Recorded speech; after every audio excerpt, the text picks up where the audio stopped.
It's a sad, sad day in America.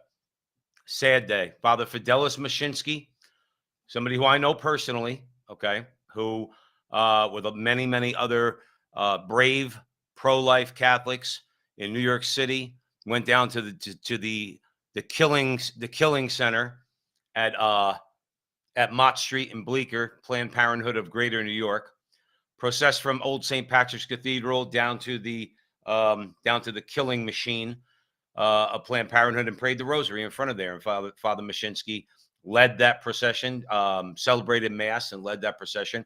I don't want to give anybody the wrong impression.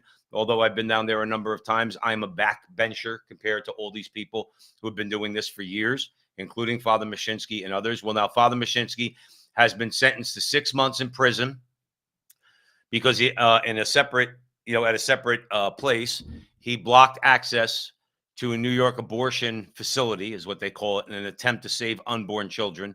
This was reported from LifeSite News.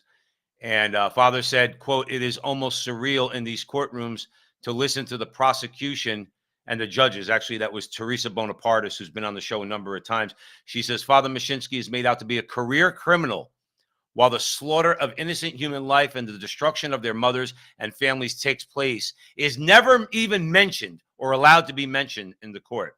Now, I want you to catch this language, and you tell me we're not living in some sort of dystopian society, okay? And this is for anybody up in Canada, same down here, priests, religious, evangelical pastors. You do something like this, you get arrested. And Father Mashinsky is not a stranger to being arrested, all right? But now he's actually going to be going to jail. The judge reportedly claimed that Mashinsky has a quote-unquote criminal past and must be given deterrence from acting like this again because he locked the gates to the abortion mill, whatever you want to call it. And the prosecution wanted restrictions placed on him with pretty much anyone who's pro-life, that and the restrictions were compared to a crime family not being allowed to associate with others in that crime family. So they're saying he cannot associate with other pro-life people. Remember, this is America. This is America we're talking about. Disgraziad nation that my country's become, that you can't voice your objection to this butchery. But he put a lock on a gate. You could just go and unlock it. What's the problem? You could just go with a bolt clipper and unlock it. What did he do? He kills somebody? Like the animals that go in there? And yeah, the mothers are animals who go in there to kill and butcher their children and use the hitman that calls himself a doctor to do it. I don't have the mercy and the forgiveness that Father Mashinsky does. Father Mashinsky said, "I was also aware of the evidence compiled by the House Select Panel on Infant Lives that Planned Parenthood." Now, follow this. Now, Father Mashinsky is guilty of blocking access to the Planned Parenthood. But the House Select Panel on Infant Lives compiled evidence that Planned Parenthood, contrary to federal law, profits from the harvesting and selling of the body parts of unborn children. Is that not illegal? This is contrary to federal law. He goes on, "This grisly trade in human tissues and organs is deemed by many as revolting and sickening," which it is, "since it reduces human beings to mere objects that could be bought and sold." This is a very, like I said, this is a very, very, very sad day when somebody, a good and holy man like Father Mashinsky, and he's a modest, humble man, so he wouldn't like that somebody like me says that about him, but he is.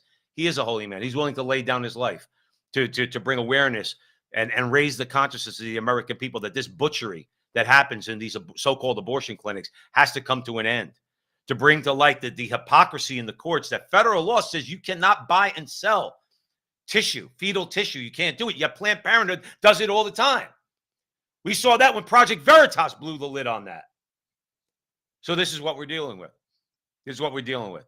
I'll be offering up a number of rosaries for Father Mashinsky. We all know he's strong. He's a strong guy. This stuff doesn't faze him. He'll do 6 years in prison, 6 months in prison like that, and he'll keep fighting. He'll keep fighting. Many of them out there too. Many others out there too. But in this case, Father Mashinsky's finally, after been arrested numerous times for not just this, but also Red Rose Rescue, where pro-lifers go into the lobby of the, let's just call it abortion clinic for the sake of the conversation, and gives gives a red rose to the women that are sitting there about to kill their children, all right, and offers them information as to, and alternatives. And they've been successful. They've had turnarounds. Just like praying in front of an abortion clinic produces turnarounds where the woman does not go in to kill her baby. So he's going to continue to fight, of course, and others are going to continue to fight. Just because Roe versus Wade has gotten overturned doesn't mean that America is still not a pro-abortion nation. America is still a pro-abortion nation. That's the bottom line. If you allow abortion in any circumstance, you're pro-abortion. And we have to stop this. We've had enough of this now. It's been over 50 years. Haven't we got it through our heads that abortion has led to nothing but the piles of little dead baby bodies and all the rivers of blood, and then the profiting off it that scumbag organization Planned Parenthood gains from that? When are we going to wake up, finally? When are we going to wake up and understand that this has got to come to an end? It's all got to come to an end. Because I'll tell you what, these people, Planned Parenthood and their ilk, and all the disgraziad Catholics out there like Biden and Robert F. Kennedy Jr., let's not make him a hero, conservatives. He's pro-abortion, just like the rest of his family. Let's not make them heroes, okay? We have to point this out. And these people, for the moment, they're having their day. They're having their day. But as Father Mashinsky is witness to, God will have his hour.